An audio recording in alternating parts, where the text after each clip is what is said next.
The sound of expensive leather shoes echoed through the marble hallway at 2:47 a.m., followed by Jonathan Mitchell's booming voice cutting through the silence. "Amara, where are you?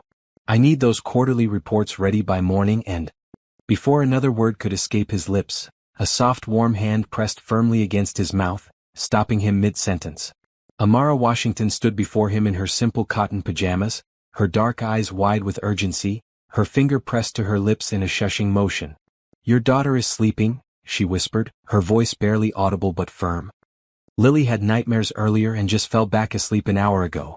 Jonathan's eyes, bloodshot from exhaustion and stress, focused on the beautiful African-American woman who had just dared to silence him. Most employees would never dream of touching their billionaire boss, let alone covering his mouth to quiet him. But there was something in Amara's expression that stopped any anger from forming. Her hand remained gently pressed against his lips, and for a moment he felt an unfamiliar sense of being cared for. The grandfather clock in the corner ticked loudly as they stood frozen in this intimate moment. Amara's hand was soft against his face, and he could smell the faint scent of lavender from her hair. She had been awake, waiting for his return as she always did. Not because it was her job, but because she worried about him coming home to a dark, empty house. She was crying for her mama again, Amara continued in hushed tones, slowly removing her hand from his mouth.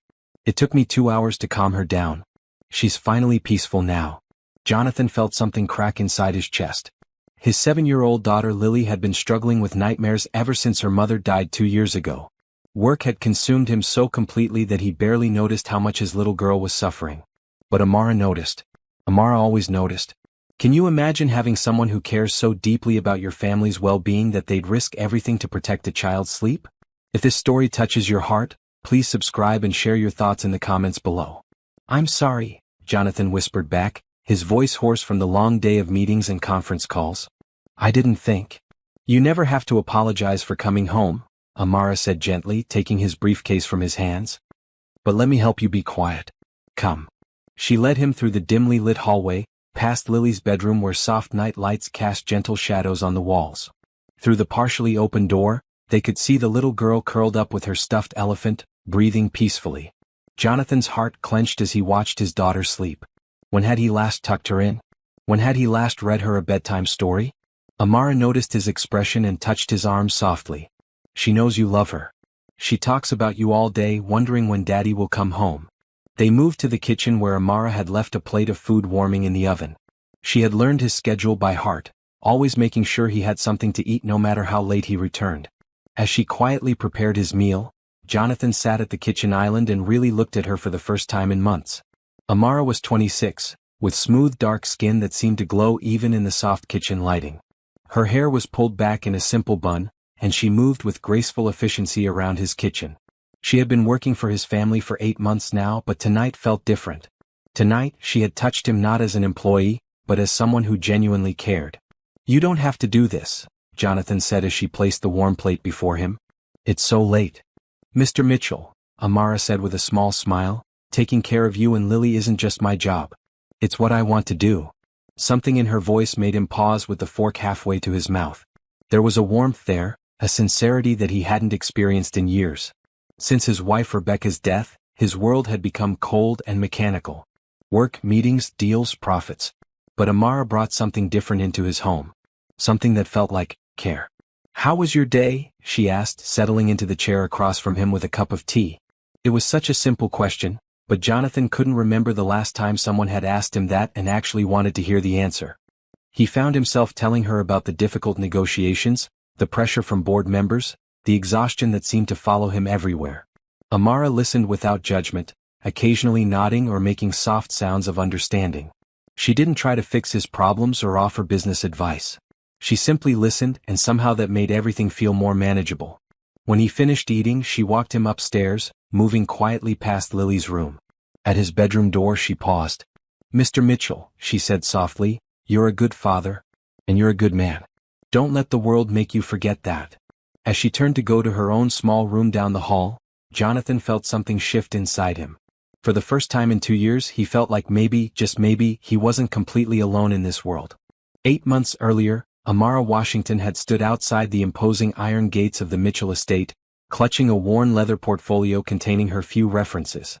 She had just lost her previous job as a caregiver for an elderly woman who had passed away peacefully in her sleep. The woman's family had loved Amara dearly, but they no longer needed her services. She had seen the advertisement for a live-in housekeeper and nanny online. Widowed father seeks dedicated household manager for large estate. Must be excellent with children.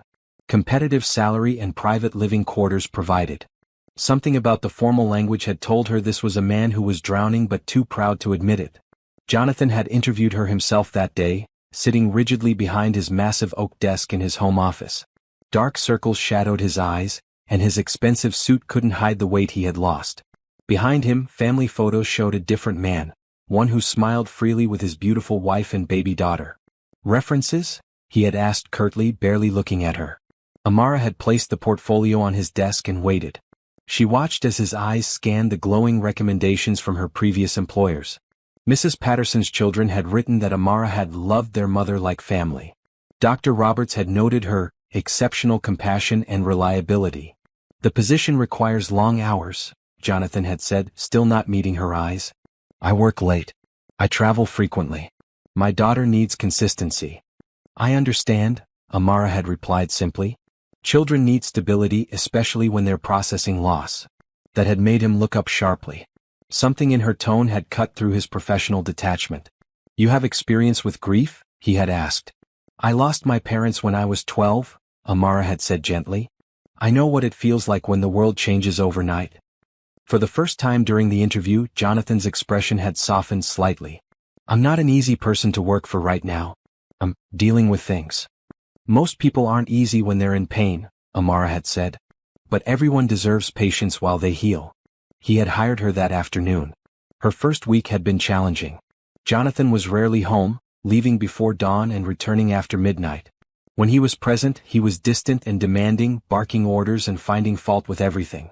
But Amara had seen past his harsh exterior to the broken man underneath. It was Lily who had truly captured her heart.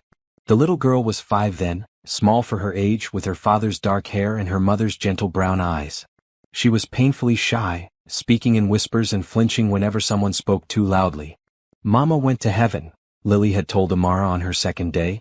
Daddy cries at night but he thinks I don't know. Amara's heart had broken for both of them. She had knelt down to Lily's level, taking the small hands in her own.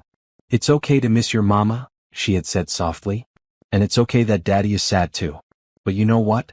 You both have so much love in your hearts and that love will always be there. From that moment, Lily had attached herself to Amara like a small shadow. She followed her around the house, helping with simple chores, chattering about her toys and her dreams. Slowly, the withdrawn little girl began to bloom under Amara's patient attention. But Jonathan remained distant. He would return home exhausted, grab a quick meal, check on Lily briefly, and disappear into his office or bedroom. He treated Amara politely but impersonally, like any other household employee. Everything changed one evening in her 3rd week. Amara had been in the laundry room folding clothes when she heard Jonathan's raised voice from his office, followed by the unmistakable sound of something being thrown against a wall. Then came a sound that made her heart clench, the raw, broken sobs of a man who thought no one could hear him. She had found him sitting on the floor of his office, his head in his hands, surrounded by scattered papers and a broken picture frame. It was a wedding photo, the glass cracked down the middle. Mr. Mitchell, she had said softly from the doorway. Leave me alone, he had choked out. Please just, leave me alone. But Amara had stepped into the room anyway, carefully avoiding the broken glass as she knelt beside him. Without saying a word, she had begun gathering the scattered papers, organizing them into neat piles. Then she had carefully extracted the wedding photo from the broken frame. She was beautiful, Amara had said quietly, looking at the image of Jonathan and Rebecca on their wedding day. And she loved you both so much. Jonathan had looked up at her then, his eyes red and raw. I can't do this. I can't be what Lily needs. Rebecca was the one who knew how to do all of this. I'm failing at everything. You're not failing, Amara had said firmly. You're surviving. And that's enough for now. She had helped him to his feet, guided him to the couch, and then surprised them both by sitting beside him. For the next hour, Jonathan had talked about Rebecca, about their dreams and plans, about how lost he felt without her. Amara had listened, offering tissues and occasional words of comfort. From that night forward, something had shifted between them. Jonathan still worked long hours, but he began coming home earlier when possible. He started joining them for dinner occasionally, and Amara would catch him watching her interact with Lily, something unreadable in his expression.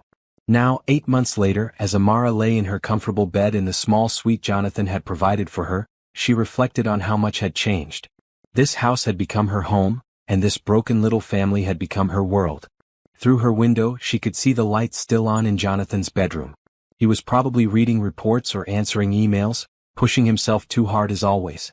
In the morning she would make his coffee exactly how he liked it, pack Lily's lunch with a little note inside, and continue weaving herself into the fabric of their lives. She had no idea that down the hall, Jonathan lay awake thinking about the moment she had touched his face, wondering when his employee had become someone he couldn't imagine living without. The morning sun streamed through the kitchen windows as Amara prepared breakfast, moving with the quiet efficiency that had become second nature. 6 a.m. sharp, like clockwork, she could hear the shower running in Jonathan's master suite. By the time he came downstairs, his coffee would be ready, his newspaper would be laid out, and his daughter would be eating her favorite pancakes shaped like little flowers. "Good morning, sweet girl," Amara said as Lily padded into the kitchen in her purple pajamas, dragging her stuffed elephant behind her. "Morning, Amara," Lily yawned, climbing into her usual chair. "Did you make the flour pancakes?" "Of course I did. With extra blueberries just like you like them." Amara set the plate in front of Lily and kissed the top of her head gently. This had become their morning ritual, one of dozens of small traditions they had built together over the past 8 months. Jonathan appeared in the kitchen at exactly 6:15, his dark hair still damp from the shower, dressed in one of his perfectly tailored suits. Amara had learned his schedule by heart. He would drink his coffee black, scan the financial news, kiss Lily goodbye, and be out the door by 6:45. "Good morning, Mr. Mitchell," Amara said, placing his coffee mug in exactly the right spot on the counter. "Morning," he replied, but today he paused before picking up his newspaper. "Amara, I need to ask you something." She turned to face him, noting the slight tension in his jaw. "Of course. There's a business dinner tonight. Important clients. I won't be home until very late, possibly not until tomorrow morning." He hesitated, then continued. "I know it's asking a lot." "I'll take care of everything," Amara said without hesitation. "Lily and I will be fine." Relief flooded his features. "Thank you. I don't know what I'd do without." He stopped himself, the words hanging in the air between them. Without what? Without her? The thought seemed to surprise him. "Daddy, are you going to miss story time again?" Lily asked, syrup on her chin. Jonathan's face fell. "I'm sorry, sweetheart. This meeting is very important." "It's okay," Lily said with the resigned acceptance of a child who had learned not to expect too much. "Amara tells the best stories anyway. She makes all the voices." Amara watched Jonathan's jaw tighten. She could see the guilt eating at him, the constant battle between providing for his daughter and actually being present for her. "Maybe this weekend we could read together," Jonathan offered. "All 3 of us." "Really?" Lily's face lit up. "Can we read the princess book? Amara says there's a princess who looks just like me." "I'd like that very much," Jonathan said, and Amara could hear that he truly meant it. After Jonathan left for work, Amara settled into the comfortable rhythm of her day. She drove Lily to school, chatting about the little girl's upcoming art project and her best friend Sophie's birthday party. As they pulled up to the elementary school, Lily turned to her with serious eyes. "Amara, do you think Daddy loves me?" The question hit Amara like a physical blow. She turned off the car and faced Lily fully. "Oh, sweet girl, your daddy loves you more than anything in the whole world. But he's always working. And he gets sad when he looks at me sometimes." Amara's heart ached for this perceptive little girl who was trying to make sense of adult emotions. "Your daddy isn't sad because of you, honey. He's sad because he misses your mama. But that doesn't mean he loves you any less." "Do you think Mama would like you?" Lily asked suddenly. The question surprised Amara. "I don't know, sweetie." "Why do you ask?" "Because I think she would. I think she would be happy that you take care of us." Tears pricked at Amara's eyes. "I think she would want what's best for you and your daddy. And I hope I'm helping with that." After dropping Lily at school, Amara returned to the house and threw herself into her work. She cleaned Jonathan's office, being careful with his papers and personal items. On his desk, she noticed a photo she hadn't seen before. It was recent, taken at Lily's school carnival last month. Somehow, Amara had ended up in the picture too, standing beside Jonathan as they watched Lily on the carousel. They looked like a family. Her phone buzzed with a text from Jonathan. Lily's teacher called. She needs to talk to me about something urgent. Can you handle the meeting? I trust your judgment. Without hesitation, Amara texted back. Of course. I'll go right now. At the school, Mrs. Henderson, Lily's teacher, looked relieved to see Amara. Thank you for coming. I know Mr. Mitchell is very busy, and honestly, Lily talks about you so much, I feel like I know you. What's concerning you about Lily? Amara asked, settling into the small chair across from the teacher's desk. She's been having some behavioral issues. Nothing serious, but she's been very emotional lately. Crying over small things, having trouble concentrating. I think she might benefit from talking to the school counselor. Amara nodded thoughtfully. She's been having nightmares again. And her father has been working even longer hours lately. She's feeling the instability. The thing is, Mrs. Henderson continued, when she talks about home, she lights up when she mentions you. You're clearly a very positive influence in her life. I love her very much, Amara said simply. It shows. I was wondering if you might consider coming to our parent-teacher conference next week? I know you're not technically her parent, but you're obviously a crucial part of her support system. Amara felt a warm glow spread through her chest.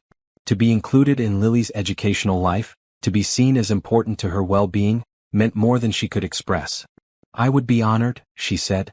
That afternoon, when she picked Lily up from school, Amara made a decision.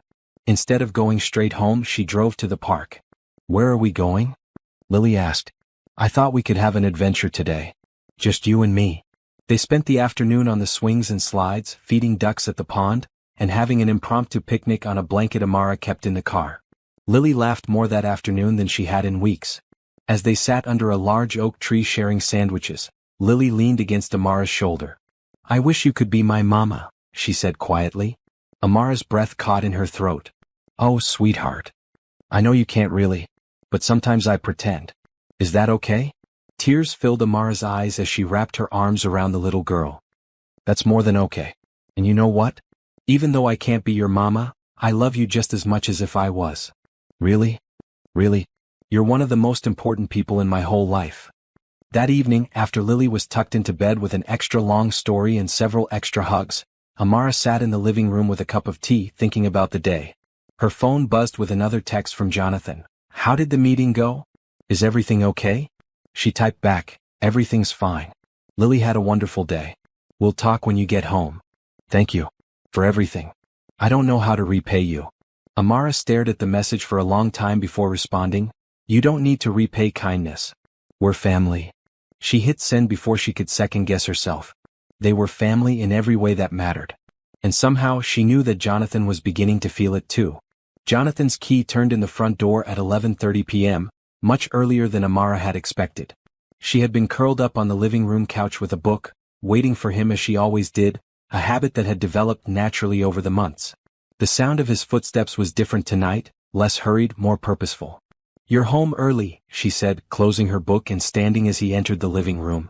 The dinner ended sooner than expected, Jonathan replied, but there was something in his voice that made her look at him more closely. He seemed lighter somehow, less burdened. How did it go? Better than I hoped. He loosened his tie and sat heavily in his favorite armchair. Actually, it went exceptionally well. We landed the Morrison account. It's the biggest deal of my career. Amara smiled genuinely. That's wonderful news. You've been working so hard for this. I have, Jonathan said, studying her face. But I realized something tonight, Amara. At dinner, when the client asked about my work-life balance, I found myself talking about you and Lily. About coming home to a house that feels like a home again. About having someone who cares whether I eat dinner or get enough sleep. Something in his tone made Amara's heart skip. Mr. Mitchell. Jonathan, he said firmly. After 8 months, I think you can call me Jonathan. Especially considering what I want to discuss with you. He stood and began pacing, running his hands through his dark hair. I've been doing a lot of thinking lately. About what you mean to this family. About how much you've changed our lives. I'm just doing my job, Amara said softly. No, Jonathan said, stopping to face her. You're doing so much more than that. You're taking care of us in ways I didn't even know we needed. You've brought warmth back into this house. You've helped my daughter smile again. You've made me remember that there's more to life than work. Amara felt heat rise in her cheeks. I care about you both very much. I know you do. And that's exactly why I need to make some changes. Jonathan sat back down, leaning forward with his hands clasped. First, I'm giving you a substantial raise. Effective immediately. Mr. Mitchell, you don't need to. Jonathan, he corrected again. And yes, I do need to. You're worth far more than what I'm paying you. But the raise is just the beginning. He stood again, this time moving to his briefcase. He pulled out a folder and handed it to her. I'm also having the carriage house renovated for you. It's been sitting empty since we moved in, and I think it's time you had your own space. A real home, not just a room. Amara opened the folder to find architectural plans for the small building at the back of the property.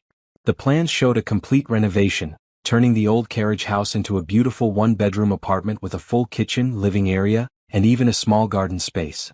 This is too much, she whispered, tears forming in her eyes. It's not nearly enough, Jonathan said firmly. Amara, you've given us your life for the past 8 months. You deserve to have a space that's truly your own, while still being close enough to help with Lily. I don't know what to say. Say yes, please. Let me do this for you. Amara looked up at him, seeing something in his expression she had never seen before. Vulnerability. Hope. And something else that made her pulse quicken. Yes, she said softly. Thank you. This means more to me than you know. Relief flooded Jonathan's features. Good. The contractors will start next week. It should be ready in about a month. Why are you doing this? Amara asked. Jonathan was quiet for a long moment.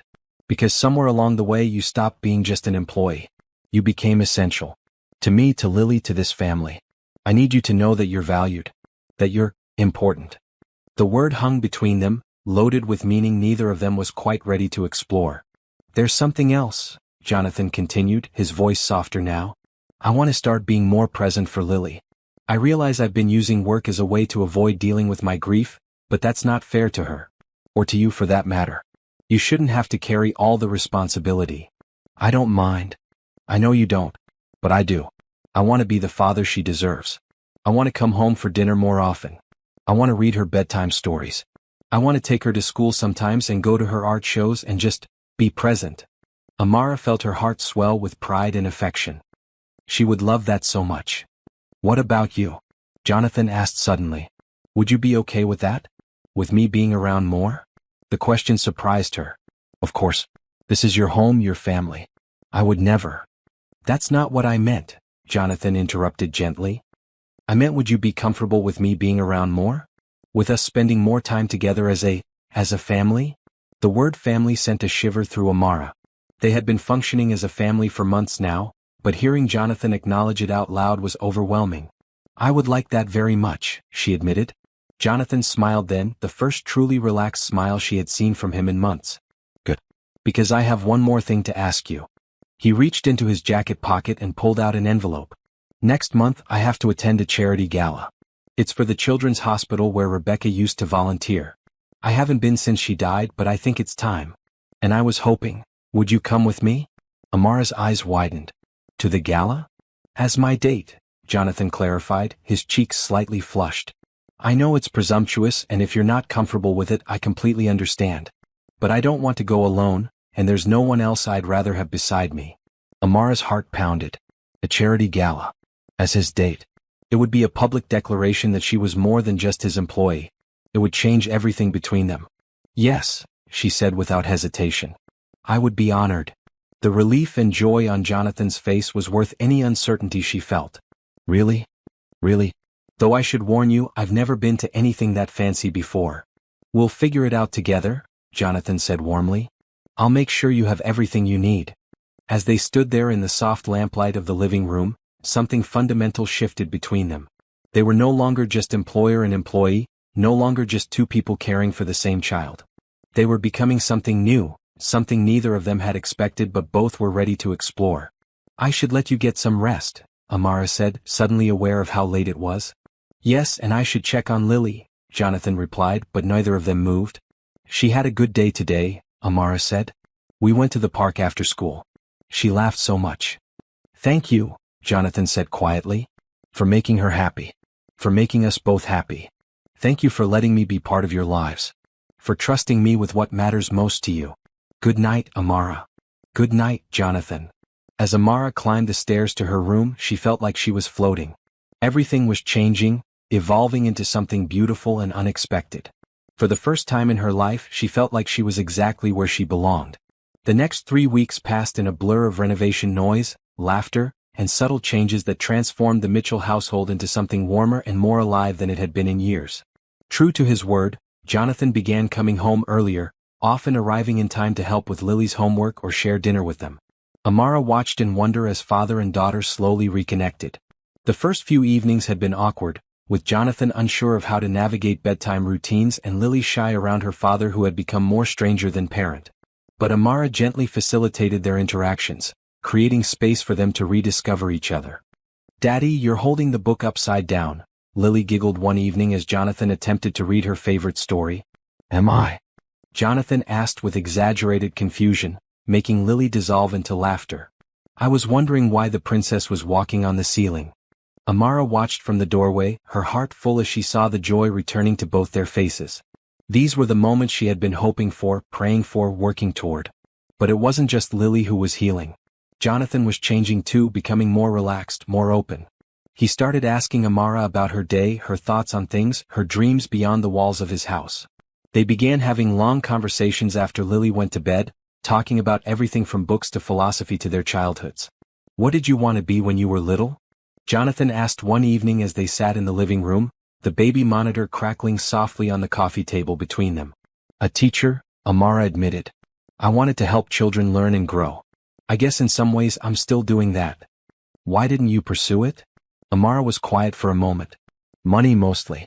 I couldn't afford college and I needed to work to support myself. Sometimes life takes you down different paths than you planned." Jonathan studied her face in the soft lamplight. "It's not too late, you know. If that's still something you want." "Maybe someday," Amara said with a small smile. "Right now, I'm exactly where I want to be." The intensity in Jonathan's gaze made her cheeks warm. "I'm glad," he said softly. It was during this time that Lily began having fewer nightmares. The stability of having both Jonathan and Amara present in her daily life was working miracles for her sense of security. But one night, about a week before the charity gala, Amara woke to the sound of crying. She found Lily sitting up in bed, tears streaming down her face, clutching her stuffed elephant. "What's wrong, sweet girl?" Amara asked, sitting on the edge of the bed. "I had the dream again," Lily sobbed. "About Mama leaving. But this time you left too and Daddy was all alone." Amara's heart clenched. "Oh honey, come here." She gathered Lily into her arms, rocking her gently. "That was just a scary dream. It wasn't real. But what if you leave? What if you get tired of taking care of us?" "Lily, look at me." Amara cupped the little girl's tear-stained face. "I'm not going anywhere. I love you and your daddy too much to ever leave." "You love Daddy?" Lily asked, her eyes wide. Amara's breath caught. She hadn't meant to say that, but now that the words were out, she realized how true they were. "Yes, sweetie. I love your daddy very much." "Does that mean you might want to be my new mama?" Lily asked with heartbreaking hope. Before Amara could answer, a soft voice came from the doorway. "What's going on in here?" Jonathan stood in the doorway in his pajamas, his hair mussed from sleep. He had heard Lily crying and come to help, but now he stood frozen, having clearly heard the end of their conversation. "Daddy?" Lily reached for him, and he immediately came to sit on the other side of her bed. "I had a bad dream, but Amara says she loves us and won't leave." Jonathan's eyes met Amara's over Lily's head, and she saw surprise, hope, and something deeper reflected there. "Did she now?" he said softly. "And I asked if she wants to be my new mama," Lily continued innocently. The room fell silent except for the soft tick of Lily's princess clock. Amara felt her cheeks burn with embarrassment and vulnerability. She hadn't meant for Jonathan to find out about her feelings this way, through the innocent words of a 7-year-old. "Well," Jonathan said carefully, his voice gentle, "that's a very important question. What did Amara say?" "She didn't get to answer yet," Lily said, looking expectantly between them. Amara took a shaky breath.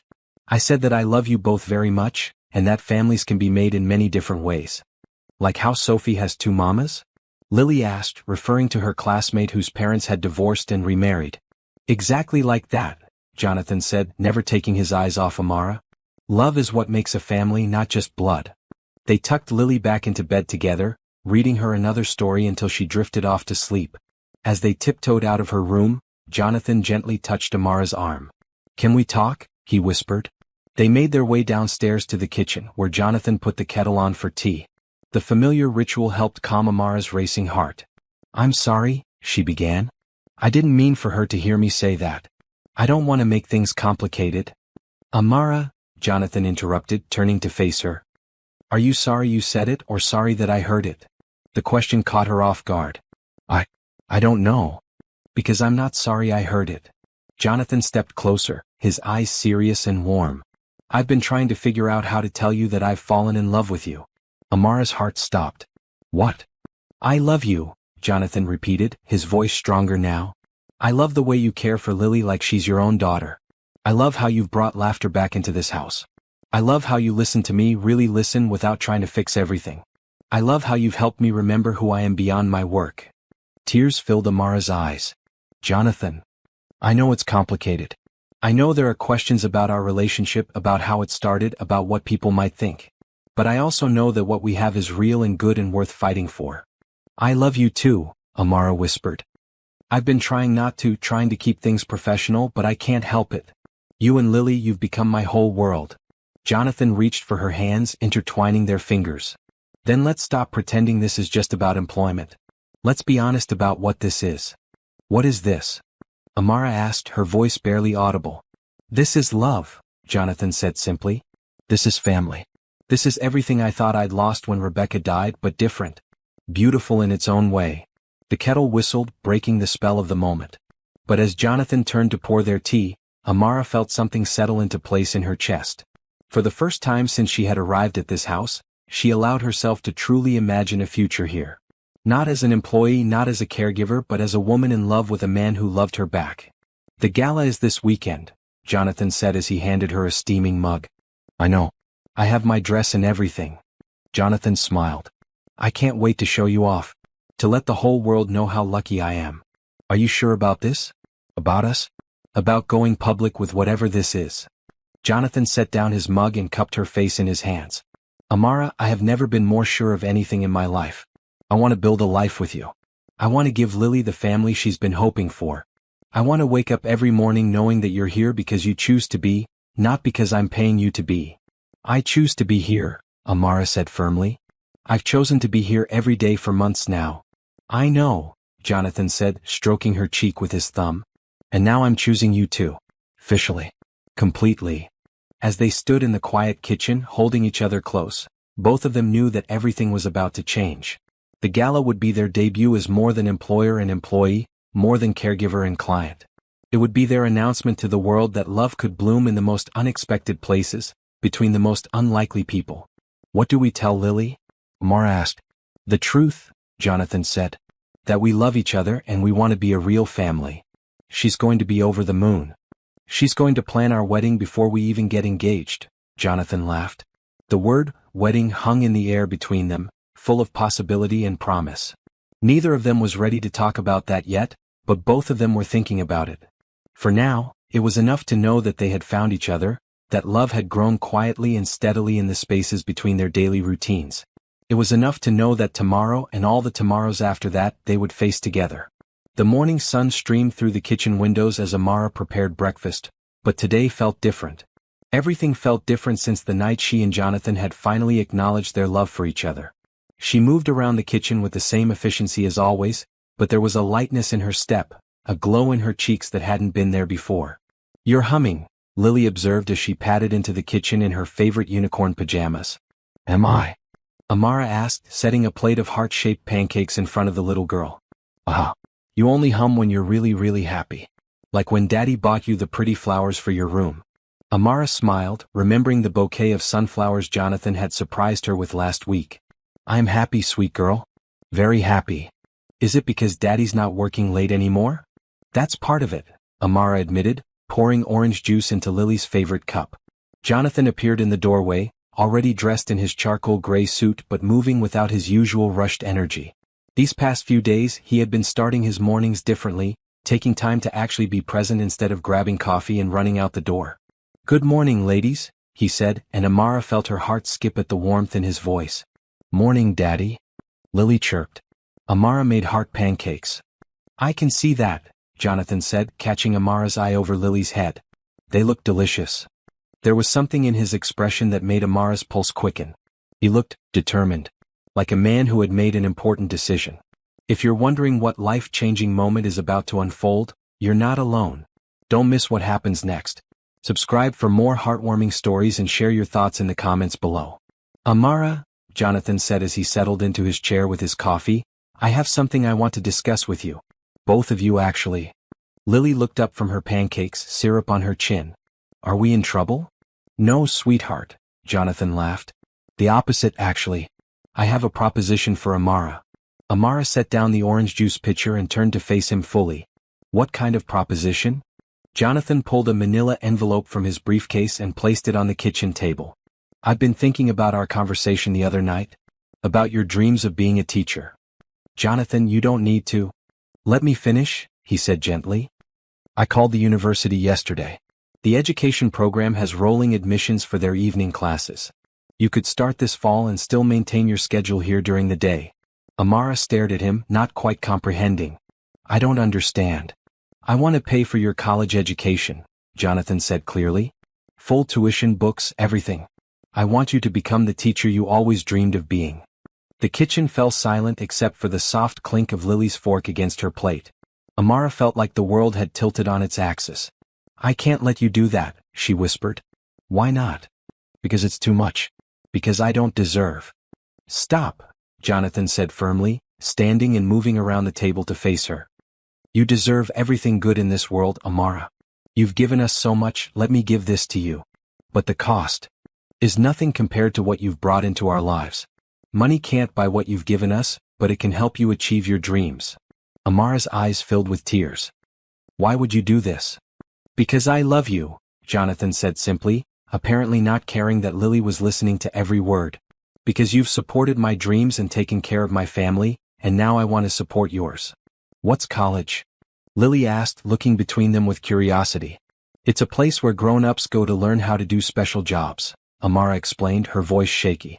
Like how doctors learn to help sick people, or how teachers learn to help children read and write. You want to be a teacher? Lily asked excitedly. That's so cool. You would be the best teacher ever. You really think so? Amara asked, wiping at her eyes. I know so. You taught me how to tie my shoes and how to read big words and how to make cookies shaped like stars. Jonathan smiled at his daughter's enthusiasm. See?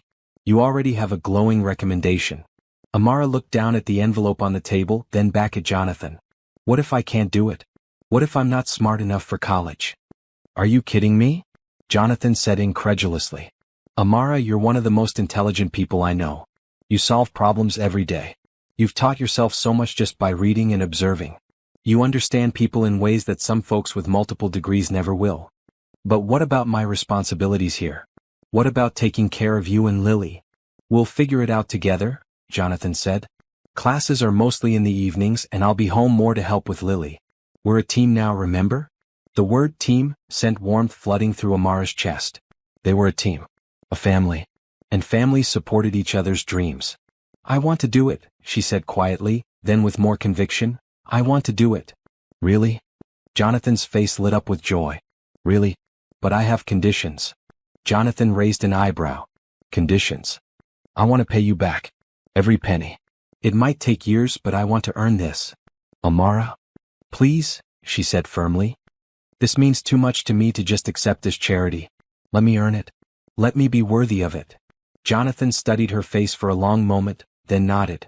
If that's what you need to feel good about this, then okay.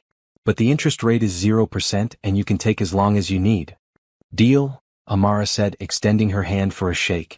Jonathan took her hand, but instead of shaking it, he brought it to his lips and kissed her knuckles gently.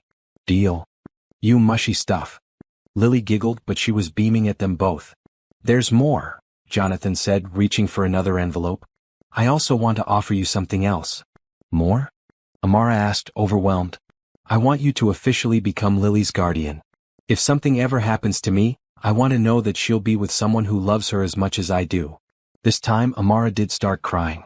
Jonathan, I know it's a big responsibility, and I know it's assuming a lot about our future together. But I can't think of anyone else I would trust with the most precious thing in my life. What does that mean exactly? Amara asked through her tears. It means you would legally be responsible for Lily if anything happened to me. It means you'd have a say in her education, her healthcare, her life decisions. It means you'd officially be her family. Lily had gone very quiet, sensing the magnitude of the conversation happening around her. What do you think about that, sweet girl? Amara asked her. Would you want me to be your official guardian? Does that mean you'd be like my mama? Lily asked in a small voice. It means I'd take care of you forever and always no matter what, Amara said. It means we'd be a real family. I want that more than anything, Lily said, launching herself into Amara's arms. As Amara held the little girl tight, she looked over Lily's head at Jonathan, who was watching them with tears in his own eyes. Yes, she said firmly. Yes to college, yes to the guardianship, yes to all of it. Yes to being a family? Jonathan asked softly.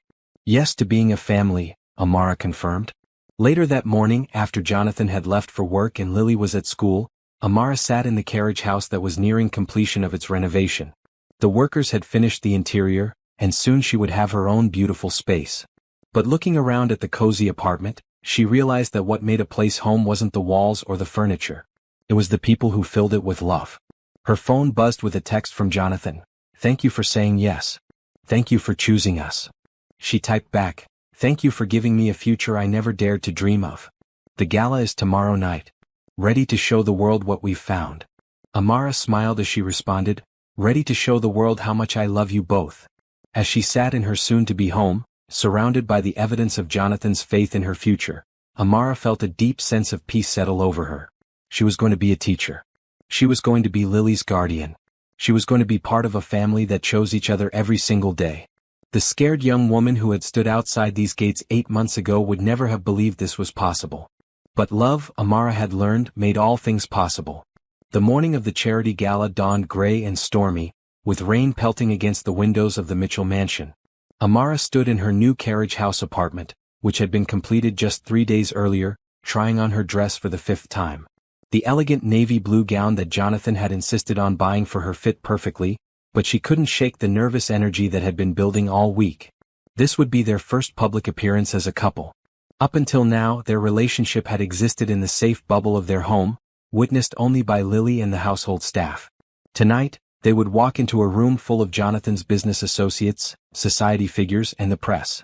People would have questions. People would have opinions. A sharp knock on her door interrupted her thoughts. She opened it to find Jonathan standing on her doorstep, looking unusually tense despite his perfectly tailored tuxedo. You look beautiful, he said, but his smile didn't quite reach his eyes. What's wrong? Amara asked immediately, recognizing the tension in his shoulders. Jonathan stepped inside and closed the door behind him. I got a call this morning.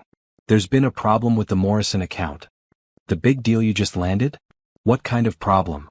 Someone leaked information about our negotiations to our competitor. Information that only a few people had access to. Jonathan ran his hands through his hair.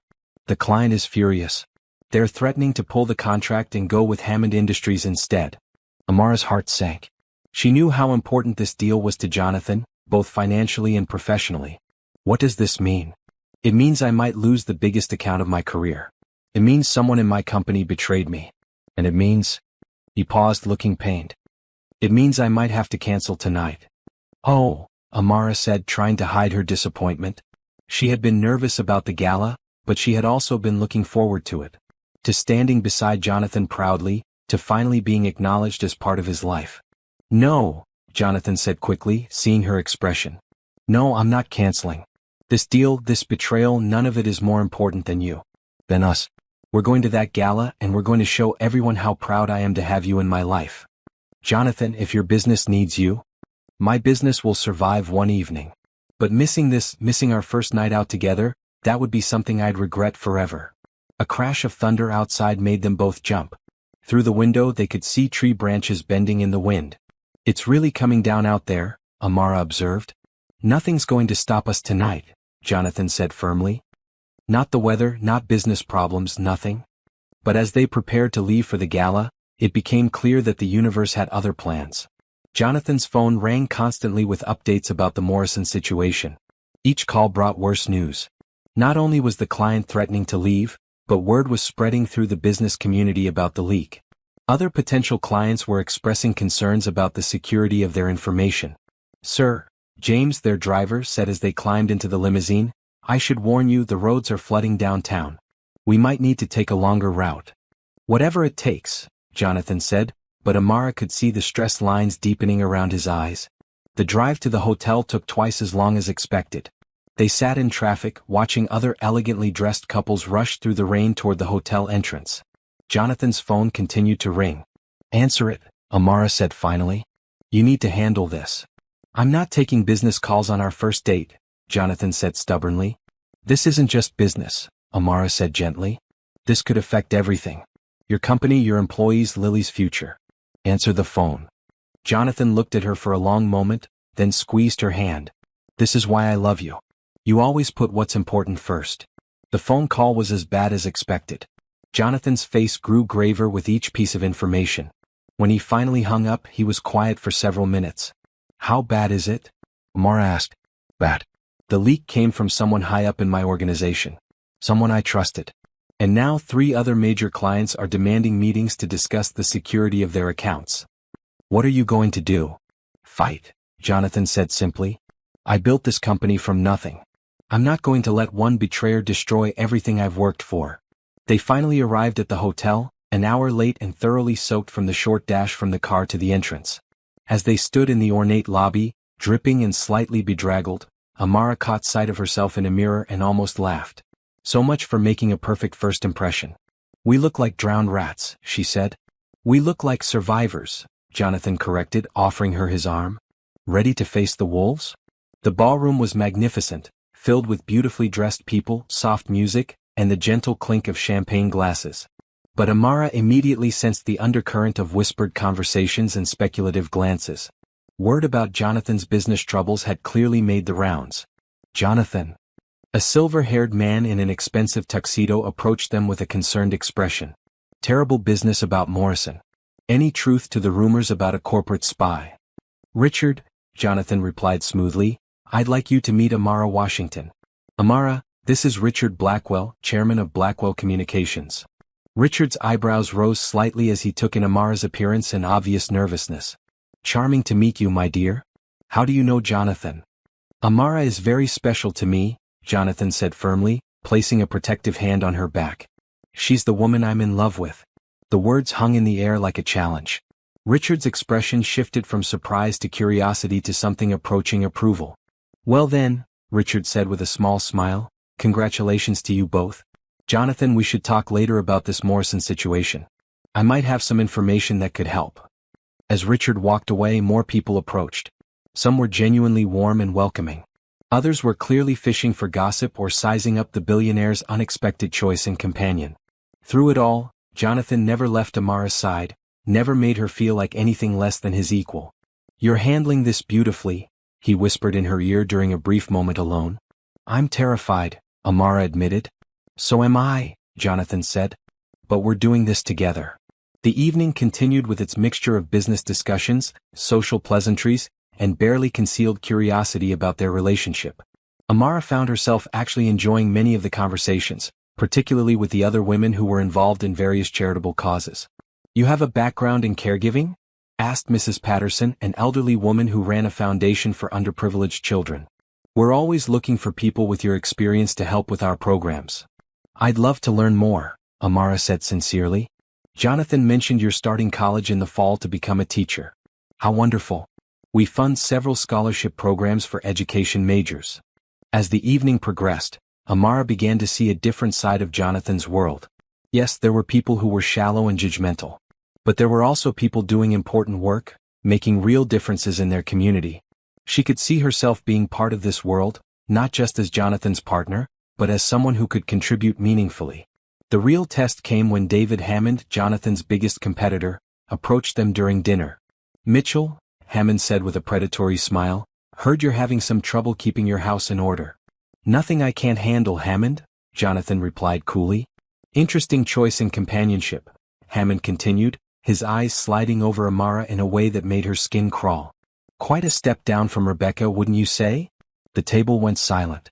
Jonathan's hand tightened on his wine glass, and for a moment, Amara thought he might throw it at Hammond.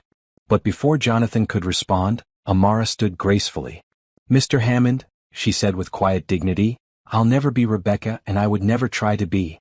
She was an extraordinary woman who left a beautiful legacy in her daughter and in the charitable work she supported. I'm honored to be part of continuing that legacy in my own way. She paused, meeting Hammond's eyes directly. As for being a step down, I suppose that depends on what you value. I value loyalty, kindness, and building something meaningful together. If those qualities are a step down in your world, then I'm proud to be beneath your standards. The applause that followed was soft but genuine. Hammond's face flushed red as he mumbled something about needing to find his wife. That, Jonathan said as Amara sat back down, was magnificent.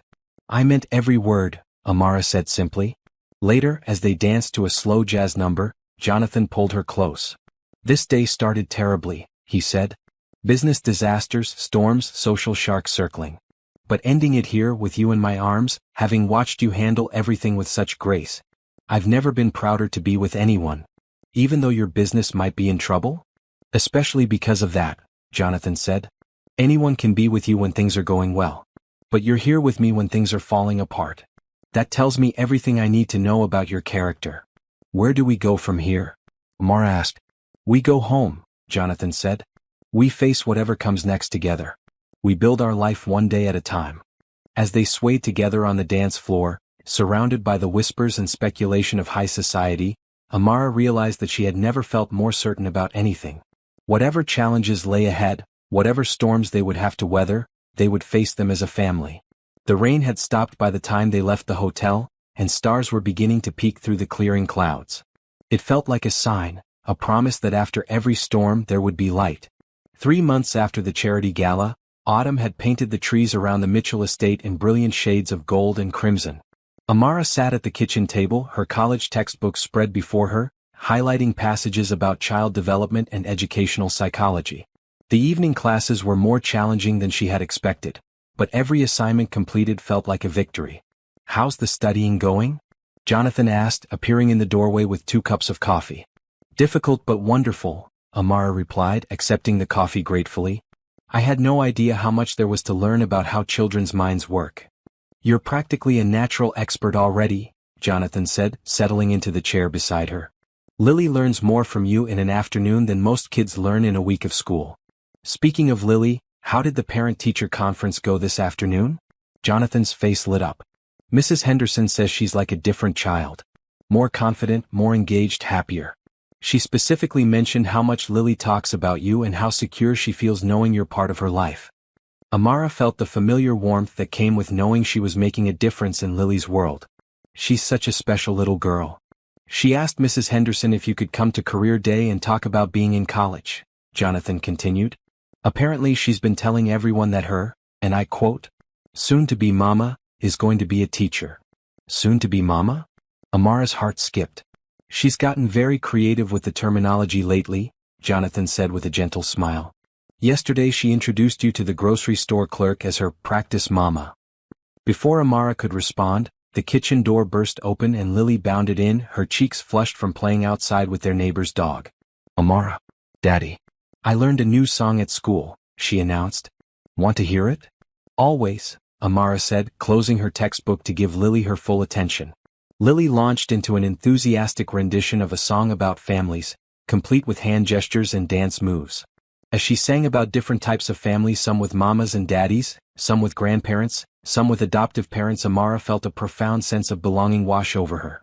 That was beautiful, sweet girl, she said when Lily finished. Mrs. Henderson taught it to us because Tommy was sad that his family looks different from other kids. His daddy explained that families are made of love, not just how they look. That's very true, Jonathan said, catching Amara's eye over Lily's head. So that means we're already a real family, right? Even though you and Amara aren't married yet. The innocent question hung in the air. Amara felt her cheeks warm, but Jonathan just smiled. What makes you think we're going to get married? He asked.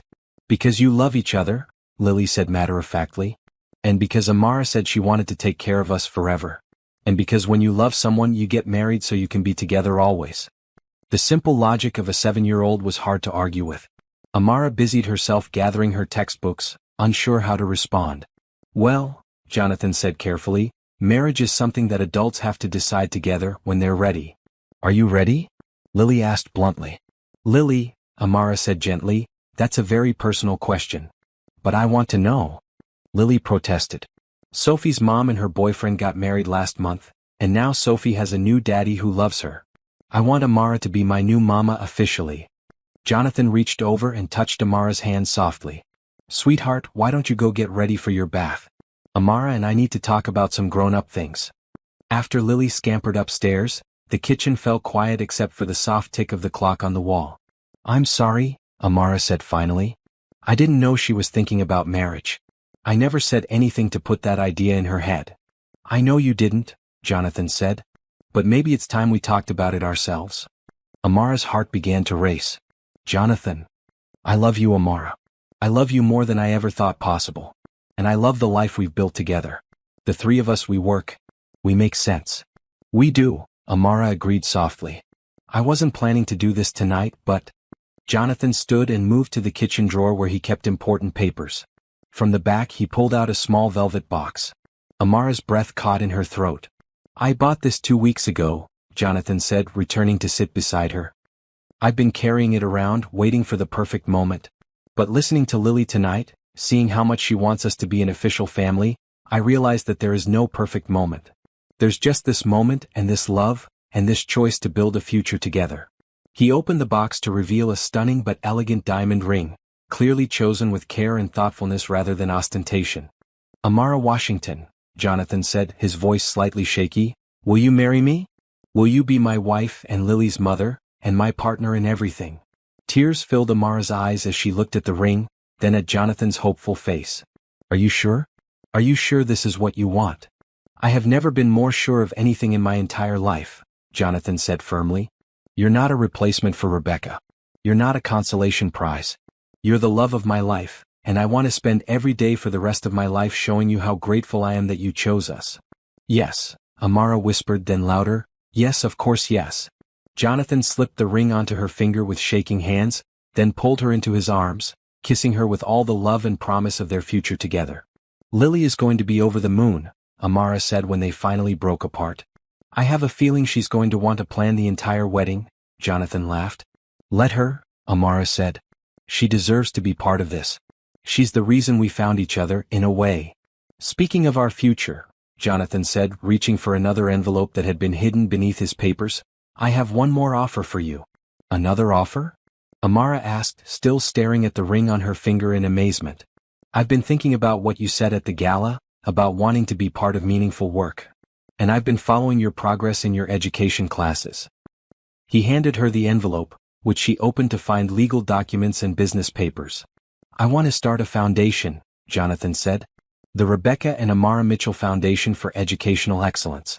I want to fund scholarship programs, support underprivileged schools, and create opportunities for children who might not otherwise have them.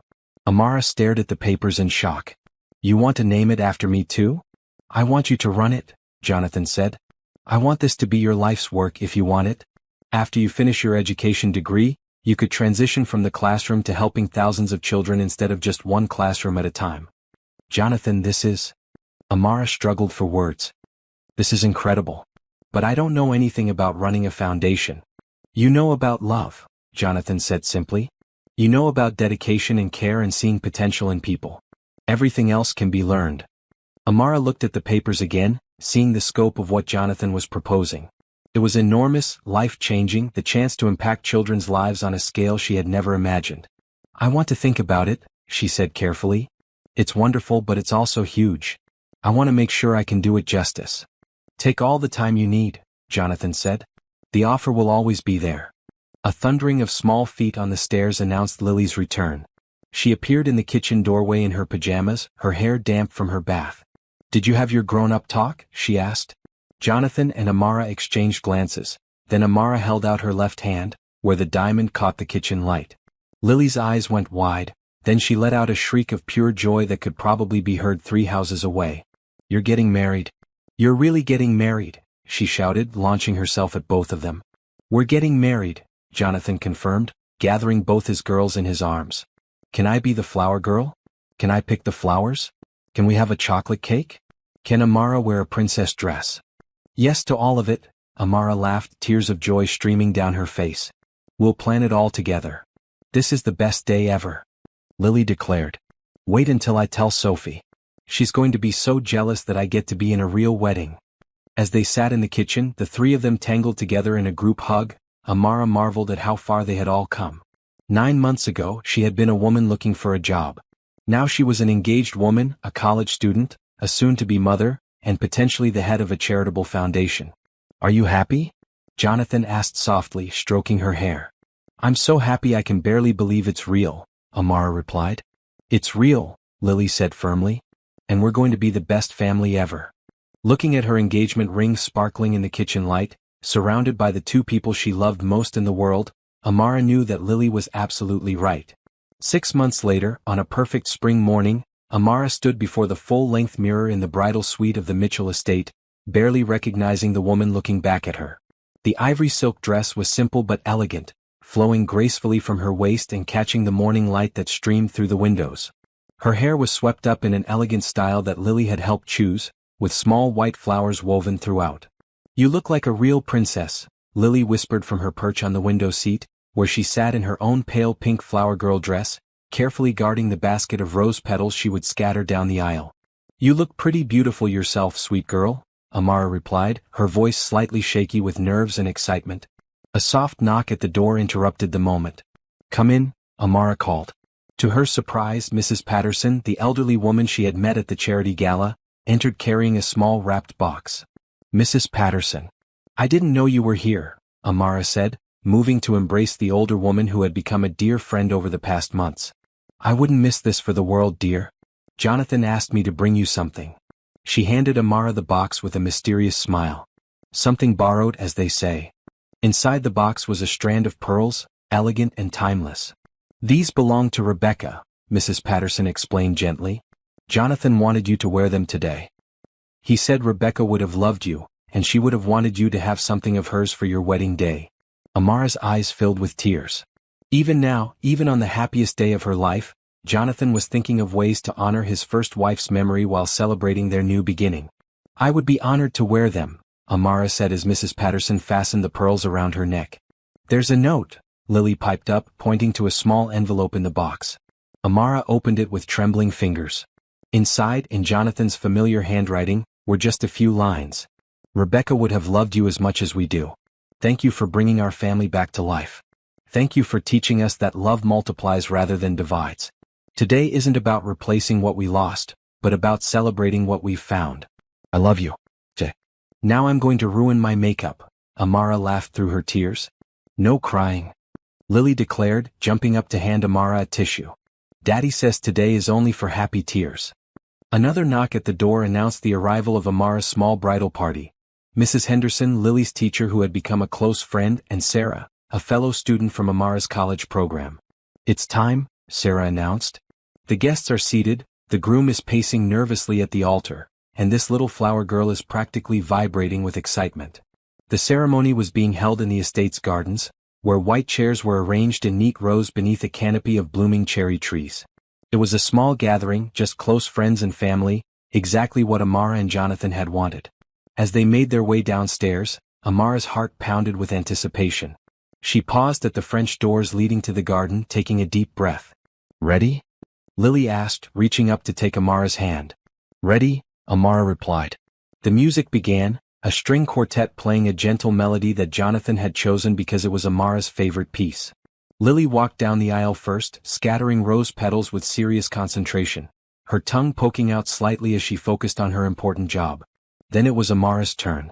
She stepped out into the sunlight and immediately locked eyes with Jonathan, who stood at the altar in his charcoal gray suit, his face radiant with joy and love. Nothing else mattered in that moment. Not the guests watching, not the flowers, not even her nervousness. There was just Jonathan, waiting for her with tears in his eyes and a smile that made her heart soar. The ceremony was beautiful but simple. They had written their own vows, and when it came time to speak, Jonathan went first.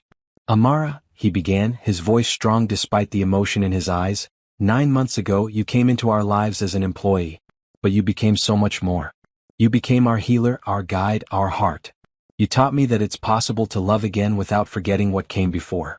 You taught Lily that families can grow and change and become even stronger.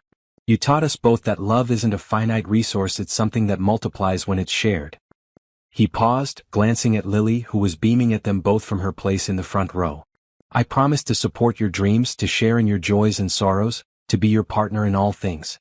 I promise to love you not just for who you are, but for who you help me to be. And I promise that our home will always be filled with the laughter, warmth, and love that you've brought into our lives." Now it was Amara's turn. She looked out at the small gathering of people who had become her chosen family, then back at Jonathan. "Jonathan," she said, her voice clear and strong, "when I first met you, you were a man carrying the weight of the world on your shoulders. You were so focused on providing for Lily that you forgot to live with her. But underneath all that pain and responsibility, I saw someone capable of incredible love."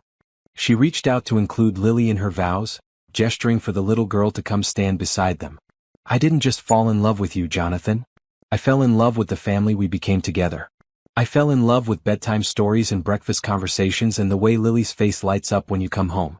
I fell in love with the man you are when you let yourself be vulnerable, when you let yourself be loved." Tears were flowing freely now, not just from the bride and groom but from many of the guests as well. "I promise to love you both fiercely and faithfully. I promise to be Lily's champion, her soft place to land, her biggest cheerleader.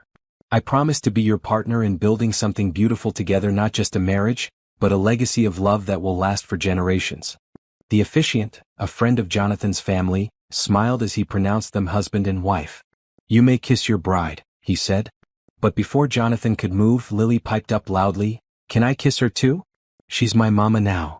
The laughter that rippled through the crowd was full of joy and love. Jonathan kissed his bride thoroughly, then both of them knelt down to embrace Lily, officially sealing their bond as a family of three. The reception was held on the estate's terrace, with twinkling lights strung overhead and tables laden with Lily's favorite foods alongside more elegant fare. The cake was indeed chocolate, as Lily had requested, and shaped like a castle because princesses need castles, according to their 7-year-old wedding planner. As the evening progressed, Amara found herself on the dance floor with Jonathan, swaying to the same jazz song they had danced to at the charity gala. "Any regrets?" Jonathan asked, spinning her gently. "Only that we didn't do this sooner," Amara replied, then laughed. "Actually no. We did this exactly when we were supposed to. We needed time to become who we are together." "Mrs. Mitchell," Jonathan said, testing out her new name. "I like the sound of that," Amara said. "Mama?" Lily's voice called out, and they turned to see her running toward them, her flower crown slightly askew. "Come dance with us." And so they did, the three of them dancing together as the sun set behind the trees, surrounded by the people who loved them. Amara looked around at the faces of their guests, Mrs. Patterson, who had become like a grandmother to Lily, Mrs. Henderson, who had supported their unconventional family from the beginning, Sarah and her other classmates, who had cheered her on through every exam and assignment. "What are you thinking about?" Jonathan asked, noticing her contemplative expression. "I'm thinking about how families are made," Amara said. "Not just the three of us but all of this. Everyone here chose to be part of our story. We built this family, this community, piece by piece. And we're just getting started," Jonathan said, pulling both his wife and daughter closer. Later that night, after the guests had gone home and Lily had finally been coaxed into bed despite her protest that she wasn't tired, Amara and Jonathan sat on their bedroom balcony, still in their wedding clothes, watching the stars. "So," Jonathan said, "ready to run a foundation with me?" Amara had given her answer about the Rebecca and Amara Mitchell Foundation the week before, after months of careful consideration and research. "I'm ready," she said. "Terrified but ready." "We'll figure it out together," Jonathan said. "Like everything else." "Together," Amara agreed, settling against his side. As they sat in comfortable silence, Amara reflected on the journey that had brought them to this moment. From that first night when she had covered his mouth to keep him from waking Lily, to this perfect evening when they had become a family in every legal and emotional sense, it had been a path neither of them could have imagined.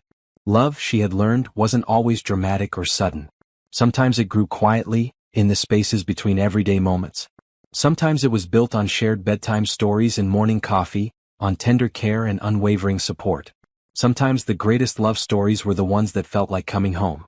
"I love you, husband," she said softly. "I love you too, wife," Jonathan replied. "Forever and always." And as the stars wheeled overhead, three hearts beat in perfect harmony under one roof, finally complete. 2 years after their wedding, on a crisp October morning, Amara stood in the grand foyer of the newly opened Rebecca and Amara Mitchell Foundation headquarters, watching as excited children from 3 different schools explored the interactive learning center they had spent months planning. The building buzzed with laughter and wonder as kids engaged with educational exhibits designed to make learning fun and accessible. "Mrs. Mitchell," called out a familiar voice. Amara turned to see Tommy, one of the first children their foundation had helped with a scholarship program. He was now a confident 9-year-old who had gone from struggling reader to bookworm in just 18 months. "Look what I wrote." He thrust a handwritten story into her hands, his face glowing with pride. The tale was about a dragon who learned that being different made him special, not strange. Amara felt the familiar swell of joy that came with witnessing a child discover their own potential. "This is incredible, Tommy," she said, kneeling to his level. "You've become such a talented writer." "It's because you believed in me when nobody else did," Tommy said matter-of-factly. "My mom says you're an angel." Before Amara could respond, she felt small arms wrap around her waist from behind. "Mama, can we show everyone the art room now?" Lily asked, now 9 years old and serving as an enthusiastic junior ambassador for the foundation. "Of course, sweetheart," Amara said, standing and taking both children's hands. "Lead the way." As they moved through the building, Amara marveled at what they had accomplished in just 2 years. The foundation had awarded over 200 scholarships, funded improvements to dozens of schools, and created programs that had reached thousands of children. More importantly, they had proven that with enough love, support, and resources, every child could succeed. "There you are," Jonathan's voice came from behind them. Amara turned to see her husband approaching with a group of potential donors, his face lit with the same passion that had driven him to create this place. "I'd like you all to meet the heart and soul of our foundation, my wife Amara." The introductions were warm and enthusiastic. Over the past 2 years, Amara had grown into her role as foundation director with natural grace and intelligence. She had completed her education degree the previous spring, graduating summa cum laude, and had chosen to pour her teaching skills into this larger mission rather than a traditional classroom. "Mrs. Mitchell," said Dr. Rebecca Torres, the superintendent of the local school district, "I wanted to thank you personally. The literacy program your foundation implemented in our elementary schools has increased reading scores by 40% across the board." "That's what happens when you give children the tools and support they need," Amara replied. "We just created the opportunity. The children did all the hard work." After the donors left and the visiting school groups had departed, the foundation building grew quiet.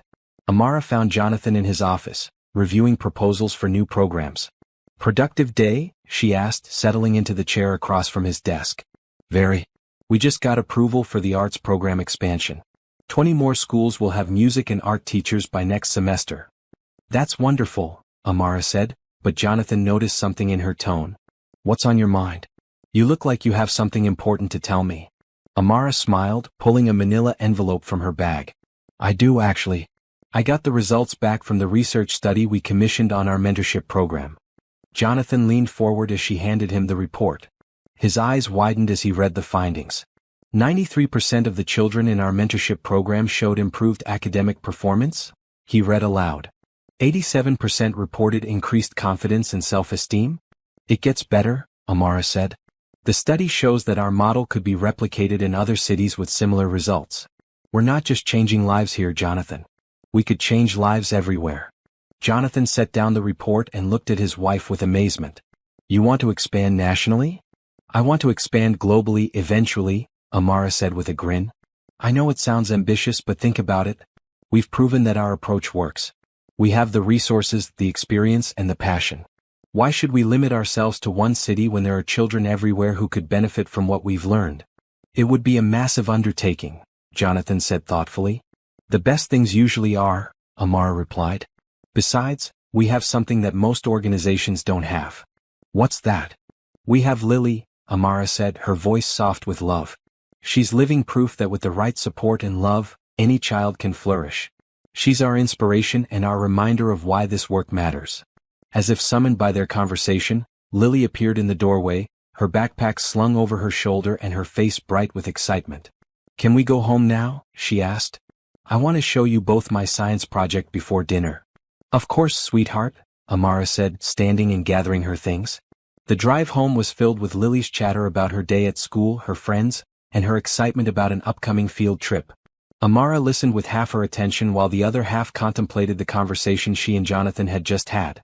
The idea of expanding their foundation's reach was both thrilling and daunting. At home, as they settled into their evening routine, Amara felt the deep satisfaction that came with a life well lived. Dinner was filled with laughter as Lily regaled them with stories from school and Jonathan shared amusing anecdotes from his meetings. After dinner, they all worked together on Lily's science project, a model of the solar system that somehow involved both glitter and a remarkable amount of clay. "Mama," Lily said as Amara tucked her into bed that night, "Sarah's mom asked me if you're my real mom or my stepmom." Amara's heart clenched slightly. Even after 2 years, these questions occasionally arose. "What did you tell her?" "I told her you're my real mom because you love me real," Lily said simply. "And that I had another mama who loved me too, but she had to go to heaven. And that having 2 mamas who love you is better than having one, even if one of them is in heaven." Tears pricked at Amara's eyes. "That's exactly right, sweet girl. Love doesn't get divided, it gets multiplied. That's what Daddy always says too," Lily said with a yawn. "Mama, do you think Mama Rebecca knows about our foundation?" "I think she knows, and I think she's very proud of all the children we're helping," Amara said, smoothing Lily's hair. "Sweet dreams, my love." Downstairs, she found Jonathan in his study, but instead of working, he was looking at a framed photo on his desk. It was a picture from their wedding day, but next to it was an older photo of him, Rebecca, and baby Lily. "Room for one more?" Amara asked softly. "Always," Jonathan said, pulling her down onto his lap. "I was just thinking about how Rebecca would react to what we've built. The foundation, our family, everything." "She would be proud," Amara said without hesitation. "She would love that Lily is happy and thriving. She would love that you found love again. And she would especially love that we're using our blessings to help other children." "I used to feel guilty," Jonathan admitted, "about being happy again. About loving you. It felt like betraying her memory. And now I understand that love doesn't diminish when it's shared. Rebecca's love for us doesn't become less because we love each other. If anything, it all becomes more." Amara settled more comfortably against his chest, feeling the steady beat of his heart. "Speaking of love becoming more," she said carefully, "how would you feel about expanding our family?" Jonathan's arms tightened around her. "Are you saying what I think you're saying?" "I'm saying that Lily has been asking for a baby brother or sister.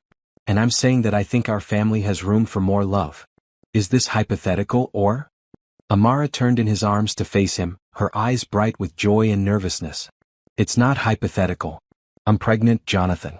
About 8 weeks. The expression that crossed Jonathan's face was pure wonder. "Really? You're sure?" "I'm sure. I found out yesterday, but I wanted to tell you somewhere special, somewhere that represents everything we've built together." Jonathan kissed her then, deeply and thoroughly, pouring all his love and gratitude into the connection between them. "Another baby," he said when they finally broke apart. "Lily's going to be over the moon." "She's going to want to name it?" Amara laughed. "She's already mentioned that if we ever have a baby, it should be named either Princess Sparkles or Captain Awesome." "Those are both excellent names," Jonathan said solemnly, then broke into laughter. As they held each other in the quiet study, surrounded by the evidence of their successful foundation and their happy family, Amara reflected on the incredible journey that had brought them to this moment. From that first night when she had silenced him with her hand to protect Lily's sleep, to this moment when they were planning to welcome a new life into their family, every step had been part of a larger design. "Do you ever wonder what would have happened if I hadn't taken that job?" Amara asked. "Never," Jonathan said firmly. "Because I believe we were meant to find each other. Maybe not the way we did, but somehow, somewhere, we would have found our way to this life." "How can you be so sure?" "Because love like ours doesn't happen by accident," Jonathan said. "It happens because 2 people choose each other, every day in 1,000 small ways. And those choices create something bigger than either person could build alone." Later that night, as they lay in bed together, Amara placed Jonathan's hand on her still flat stomach. "Hello, little one," he whispered. "You're going to be born into the most loving family in the world. You're going to have a mama who would move mountains for you, a daddy who will always protect you, and a big sister who is already planning to teach you everything she knows. And you're going to be born into a world where we're working every day to make things better for children like you," Amara added. "You're going to grow up knowing that you have the power to change lives just like your family did for each other." As sleep began to claim them, Amara felt a profound sense of completeness. Their family, which had begun with a simple act of care and kindness, was growing again. Their foundation, which had started with a desire to honor Rebecca's memory and create meaningful change, was about to expand its reach to help even more children. But more than any professional success or family milestone, what filled her heart was the knowledge that she had found her purpose. She was exactly where she was meant to be, doing exactly what she was meant to do, with exactly the people she was meant to love. In the quiet darkness of their bedroom, with Jonathan's arm around her and their unborn child growing beneath her heart, Amara smiled. Their story had begun with her covering his mouth to protect a sleeping child, and it would continue with them building a legacy of love that would last for generations. Some love stories, she thought drowsily, are written not in grand gestures but in gentle touches, daily choices, and the simple decision to care for each other through all of life's seasons. And those stories, she had learned, were the most beautiful of all.